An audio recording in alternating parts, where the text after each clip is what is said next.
Let's cross over to Nigeria. Political campaigns for general elections in February are underway. Two prominent candidates are on the ballot. There are several other candidates on the ballot, but the two stand out. That is President Muhammadu Buhari and former Vice President Atiku Abubakar. What's at stake, Shaka, in these elections? It is very interesting that the two gentlemen that you mentioned, both of them, in fact, hail from the northern part of Nigeria. One of them, of course, is a former senior military officer and indeed, even in fact, a former military head of state in the 1980s, until, of course, he was toppled by then General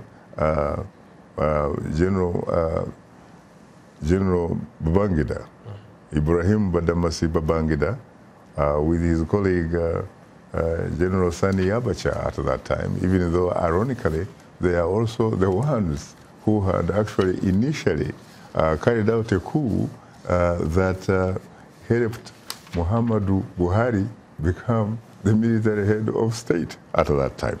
But when he came up with this idea of fighting corruption and all that kind of stuff, the other guys didn't really feel very comfortable about it. They decided to topple him. But this time he came through the democratic route. He was popularly elected about 5 years ago, and he is the president. He's once again, of course, fighting corruption.